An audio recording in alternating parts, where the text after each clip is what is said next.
할렐루야! 주의 이름을 찬양합니다. 오늘은 하나님의 은혜로 우리 가운데 이루어진 새로운 삶에 대하여 돌아보는 네 번째 시간입니다. 이 시간 말씀을 통해 하나님의 은혜로 우리 가운데 이루어진 새로운 삶의 특징들이 우리들의 삶 가운데 어떻게 나타나고 있는지 돌아보는 시간 되기를 원합니다. 하나님은 저와 여러분들을 택하여서 새 언약의 일꾼이 되게 하시고 새로운 사명을 온전하게 감당하며 살기를 원하고 계십니다. 하나님께서 우리에게 이런 뜻을 갖게 하신 것은 세상이 저와 여러분들의 삶을 통하여 하나님의 영광스러운 모습을 발견할 수 있기 때문에 그렇습니다. 하지만 저와 여러분들이 하나님의 은혜로 새로운 삶을 시작하기 전에는 이런 삶을 살 수가 없었습니다. 왜냐하면 우리들은 허망한 욕심을 따라 썩어져가는 것을 따르는 삶의 모습을 가지고 있었기 때문에 그렇습니다. 22절의 말씀을 우리가 잠시 볼 텐데요. 22절의 말씀을 보면 우리들의 옛 모습이 어떠했는지 잘 나타나 있습니다. 22절의 말씀은 이렇습니다. 너희는 유혹의 욕심을 따라 썩어져가는 구습을 따르는 옛사람을 벗어버리고 썩어져 없어질 모습이 우리 가운데 있었다라는 것입니다. 그것은 허망한 욕심을 따르는 삶의 모습이 우리들 가운데 있었기 때문에 그렇다라는 것입니다. 이전에 우리는 그랬다라는 것입니다. 예수님께서 십자가에 달려 돌아가시기 전에는 우리의 삶의 모습이 죽음을 따르는 삶의 모습이었다라는 것이죠. 하지만 저와 여러분들의 지금의 모습은 그렇지 않습니다. 24절의 말씀을 다 같이 보겠습니다. 하나님을 따라 의와 진리의 거룩함으로 지으심을 받은 새 사람을 입으라. 저와 여러분들은 하나님의 은혜로 새 사람으로 지음받은 줄 믿습니다. 하나님께서는 우리에게 새 사람의 모습을 주셨고 새로운 사명을 주셨고 그것을 이루어갈 수 있는 힘과 지혜와 용기를 갖게 하신 줄 믿습니다. 이 시간 우리들의 삶 가운데 하나님께서 이루어진 이런 새로운 삶의 모습이 나타나야 하는 줄 믿습니다. 그런데 저와 여러분들이 삶의 모습 가운데 나타내는 새로운 삶의 모습들, 그 특징들은 우리가 거한 상황에 따라서 자신이 살아가는 삶의 자리에 따라서 매우 다양하게 나타날 수 있습니다. 그러나 믿음의 사람이라면 누구에게나 공통적으로 나타날 수 있는 것이 있습니다. 그것은 무엇이냐면 믿음으로 하나님의 뜻을 나타내려는 삶의 모습을 갖는다라는 것입니다. 믿음으로 하나님의 뜻을 이루려는 삶의 모습이 우리 가운데 있는 것, 이것이 모든 믿는 사람들 가운데 공통적으로 나타난다라는 것입니다. 이 시간 말씀을 통해서 믿음으로 하나님의 뜻을 이루려는 삶의 모습이 무엇인지 살펴보기를 원합니다. 그리고 그런 삶의 모습들이 저와 여러분들 가운데 가득하고 세상에 증거되어서 살아계신 하나님의 영광이 이 땅 가운데 가득하게 나타나기를 바랍니다. 그러면 말씀 속으로 들어가 보겠습니다. 성경은 믿음으로 하나님의 뜻을 이루며 사는 삶의 모습을 무엇이라고 말씀하고 있을까요? 첫째는요, 하나님께서 우리를 부르신 뜻을 이루는 것이라고 성경은 말씀하고 있습니다. 에베소서 4장 1절에 있는 말씀입니다. 그러므로 주 안에서 갇힌 내가 너희에게 권하노니 너희가 부르심을 받은 일에 합당하게 행하라 라고 말씀하고 있습니다. 사도 바울은 지금 로마 감옥에서 에베소 교인들을 향해서 말씀을 증거하고 있습니다. 하나님의 부르심에 합당하게 살아가라는 것입니다. 바울이 에베소 교인들에게 이런 편지를 보낸 것은요, 에베소 교인들이 상황 때문에 그렇습니다. 에베소 교인들이 살아가는 그 삶의 상황, 또 사회적인 상황, 그들이 처한 자리가 매우 위태로웠기 때문에 그렇습니다. 에베소는 우상 숭배와 음란이 가득했던 자리입니다. 그곳에서 하나님의 사람으로서 하나님의 부르심의 뜻을 온전히 이루며 살기란 결코 쉽지 않았습니다. 때문에 바울은 그들을 위로하고 하나님께서 그들을 택하시고 부르신 이유가 무엇인지 알게 하려고 또 그들의 삶의 목적을 이루어갈 수 있도록 하기 위해서 이 편지를 썼던 것입니다. 그런데 이런 모습은 에베소 교인들이 처한 삶의 모습들은 저와 여러분들 가운데도 나타나고 있습니다. 때문에 우리는 하나님께서 우리를 왜 부르셨는지, 하나님께서 왜 우리를 택하셨는지 그것을 아는 것이 매우 중요합니다. 하나님께서 복음의 진리를 우리에게 보여주셨습니다. 또 그것을 믿게 하여 구원에 이르게 하셨습니다. 그러기 위해서 저와 여러분들을 택하신 줄 믿습니다. 하나님은 또 우리를 그렇게 불러주셔서 예수 그리스도의 영광을 얻게 하시려고 우리를 부르셨다라고 말씀하고 있습니다. 데살로니가 후서 2장 13절에서 14절에 있는 말씀입니다. 주께서 사랑하시는 형제들아, 우리가 항상 너희에 관하여 마땅히 하나님께 감사할 것은 하나님이 처음부터 너희를 택하사 성령의 거룩하게 하심과 진리를 믿음으로 구원을 받게 하심이나 이를 위하여 우리의 복음으로 너희를 부르사 우리 주 예수 그리스도의 영광을 얻게 하려 하심이다. 하나님께서 우리를 택하시고 부르신 이유와 목적을 분명히 말씀하고 있는 것입니다. 예수 그리스도는 저와 여러분들에게 새로운 삶을 주시게 하여 믿음으로 구원을 얻게 하시려고 이 땅에 오셔서 고난과 죽음을 감당하신 줄 믿습니다. 예수님은 저와 여러분들을 위하여 조롱을 받으셨고 멸시를 받으셨고 또 세상 가운데 버림을 받으신 줄 믿습니다. 때문에 지금 저와 여러분들에게 필요한 것은 썩어져가는 옛사람의 모습을 버리고 하나님께서 우리에게 주신 새로운 삶의 모습을 세상 가운데 나타내는 것인 줄 믿습니다. 믿음으로 그리스도 안에서 새로운 삶을 사는 사람들은 예수님과 연합된 삶의 모습을 가지고 있습니다. 때문에 우리에게는요, 새로운 삶의 목표가 있어야 합니다.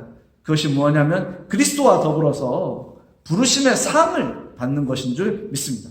빌립보서 3장 14절의 말씀을 보면 이렇게 말씀합니다. 표대를 향하여 그리스도 예수 안에서 하나님의 위에서 부르신 부르심의 상을 위하여 달려가노라. 사도 바울은 자신의 삶의 목표가 무엇인지 말씀하고 있습니다. 하나님께서 자신을 부르셔서 상을 주시고 나는 그 상을 얻기 위해서 달려가고 있다라는 것입니다. 근데 그것이 세상이 아니라 그리스도 예수 안에서 그렇게 하고 있다라는 것입니다. 때문에 그런 삶의 모습을 이루기 위해서는 여러 가지 것들을 해결해 나가야 되는데 가장 중요한 것은 무엇이라고 말했냐면 디모데전서 6장 12절에 있습니다.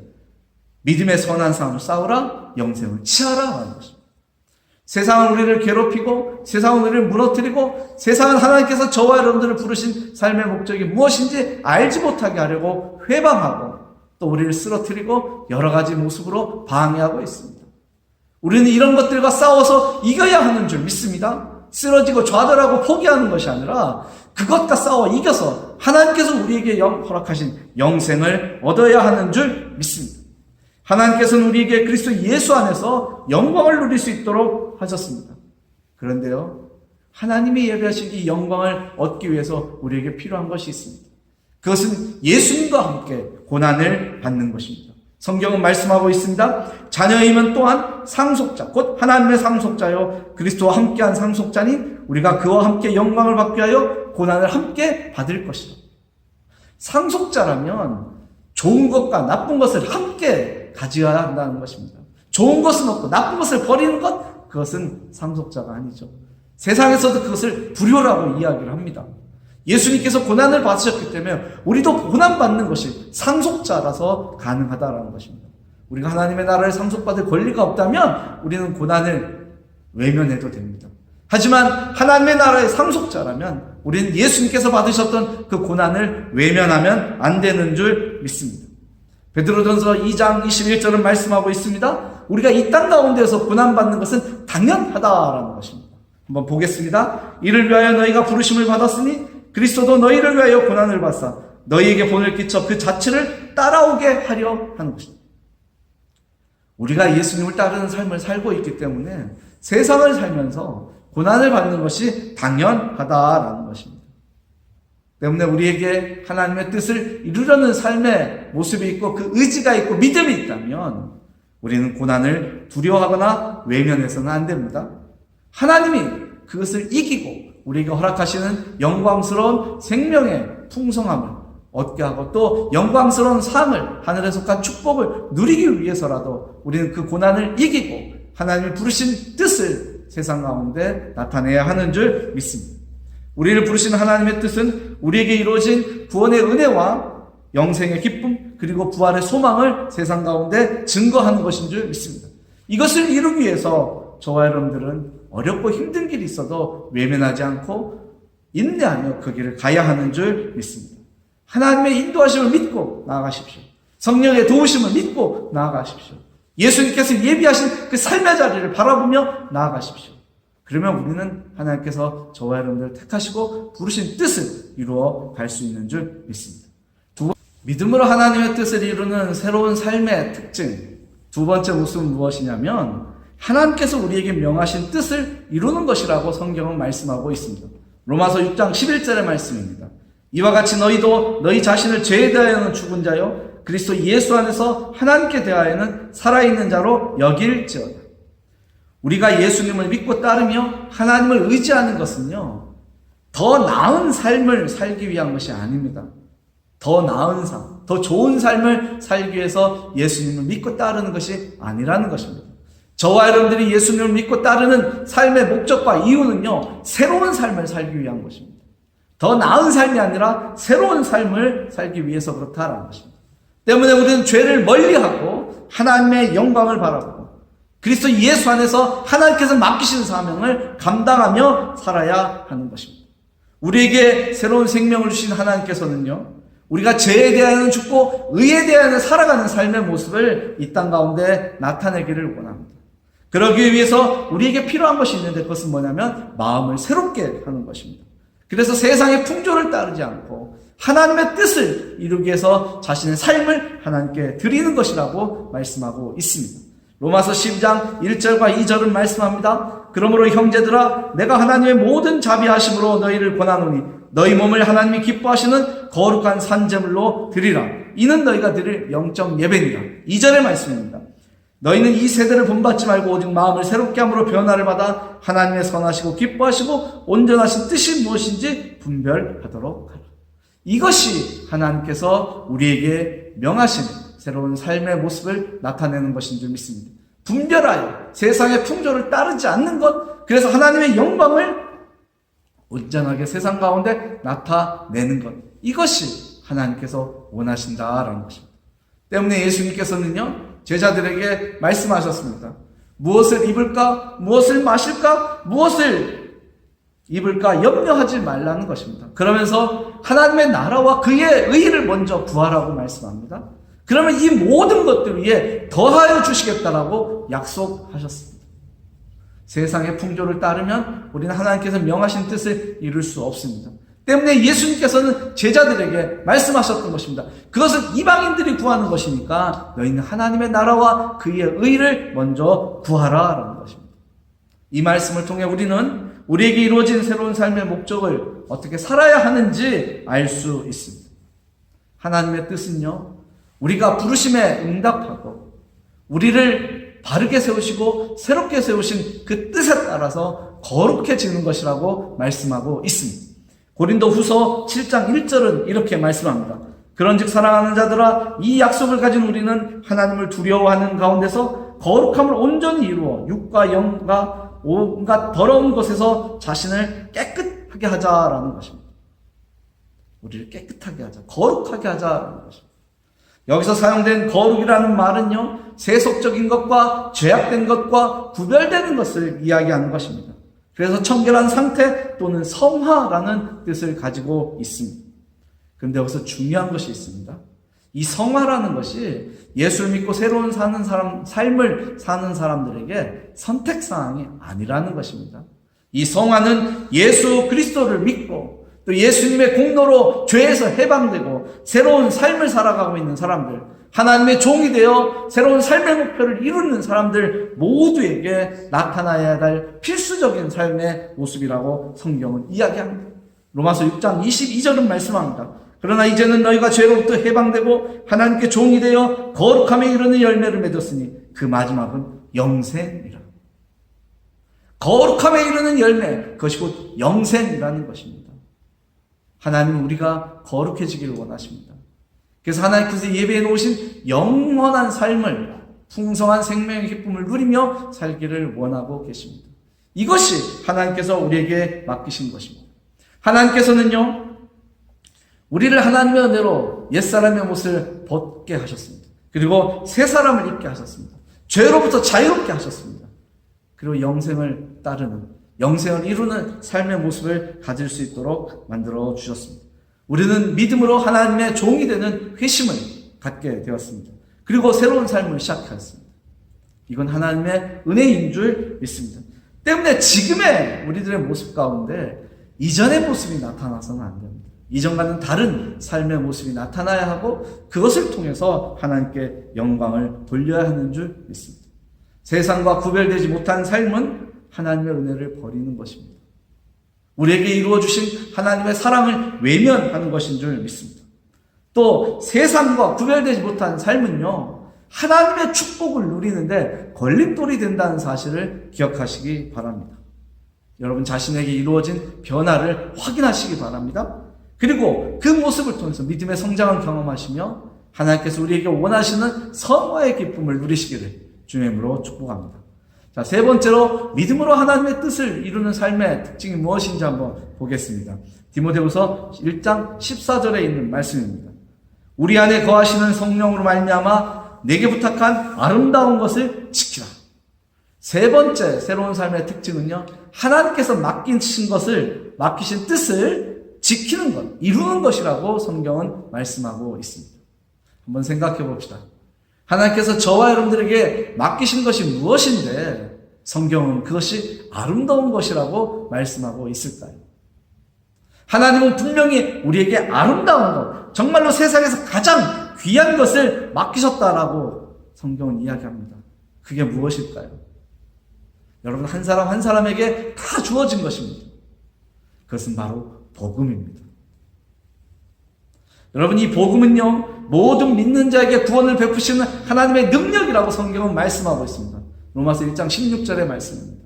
믿는 모든 사람들에게 구원을 베푸시는 하나님의 능력, 하나님은 이것을 우리에게 맡기셨습니다. 때문에 로마서 10장의 말씀에 보면요, 복음을 들고 또 그것을 전하기 위해서 세상에 나아가는 발걸음의 모습이 아름답다라고 말씀하고 있습니다. 왜냐하면 생명을 구원하고 죽어가는 영혼을 구원하고 그들에게 살아계신 하나님의 사랑과 은혜를 알게 하는 모습이, 그 일들이 복음을 가진 사람들에게, 복음을 증거하는 사람들에게, 복음 전도의 사명을 가진 사람들에게 존재하고 있기 때문에 그렇습니다. 하나님께서는요, 세상의 모든 사람들이요, 구원을 얻고 진리를 알게 되기를 원하고 계십니다. 때문에 하나님께서는 저와 여러분들을 동역자로 세우셨습니다. 그리고 하나님께서 그 일을 감당할 수 있도록 능력을 허락하고 계신 줄 믿습니다. 여러분, 로마서 3장 9절과 고린도전서 3장 9절과 고린도후서 5장 20절의 말씀을 우리는 주목할 필요가 있습니다. 우리는 하나님의 동역자들이요, 너희는 하나님의 밭이요, 하나님의 집이라. 고린도전서 3장 9절의 말씀입니다. 하나님의 동역자로 우리를 세워주셨다라는 것입니다. 또 고린도후서 5장 20절의 말씀에 보면, 그러므로 우리가 그리스도를 대신하여 사신되어 하나님이 우리를 통하여 너희를 권면하시는 것 같이 그리스도를 대신하여 간청하노니 너희는 하나님과 화목하라는 것입니다. 하나님이 우리를 하나님 나라의 사신으로 이 땅에 보내주셨어요. 그래서 새로운 사명을 가지고 이 땅을 살게 하셨어요. 그것이 하나님께서 저와 여러분에게 맡기신 일인 줄 믿습니다. 하나님 나라의 대사라는 이 신분, 이거 매우 귀중한 것입니다. 이것을 소홀히 여겨서는 절대 안 됩니다. 우리는 하나님의 나라의 대사로서 이 새로운 삶을 살고 있습니다. 때문에 우리는 그 역할을 온전히 수행해야 됩니다. 그렇지 않으면 우리를 보내신 하나님이 세상 가운데서 외면되고 저의 모습을 통해서 하나님의 영광이 가려지게 될 수 있다는 것을 기억하시기 바랍니다.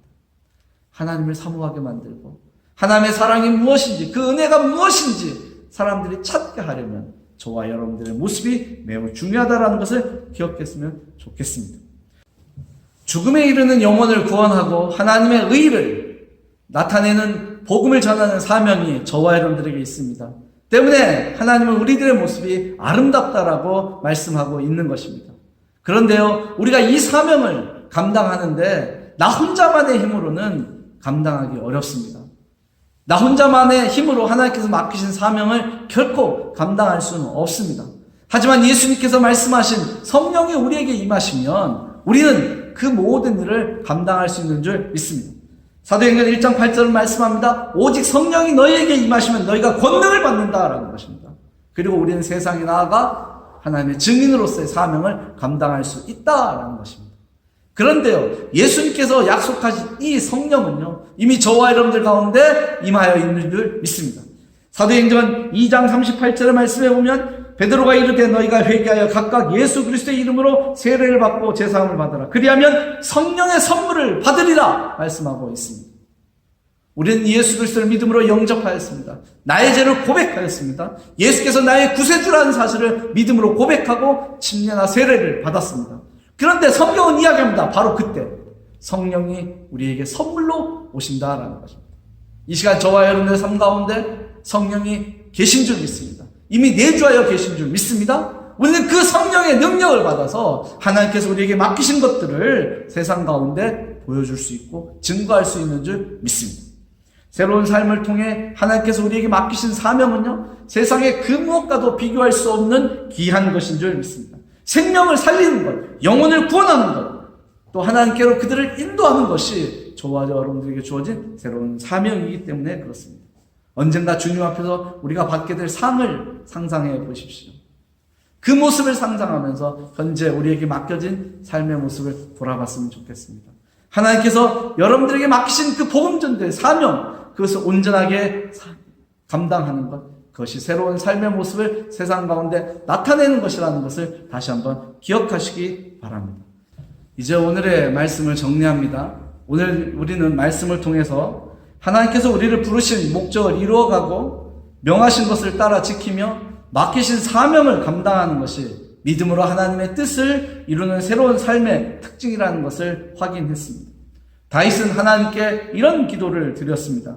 주는 나의 하나님이시니 나를 가르쳐 주의 뜻을 행하게 하소서. 주의 영은 선하시며 나를 공평한 땅에 인도하소서라고 기도하였습니다. 오늘 이 다윗의 기도가 새로운 삶을 살아가고 있는 저와 여러분들의 기도가 되어야 하는 줄 믿습니다. 우리는 하나님의 뜻을 행하는 사람이고 하나님의 뜻을 이루어가야 할 사명을 가진 사람들입니다.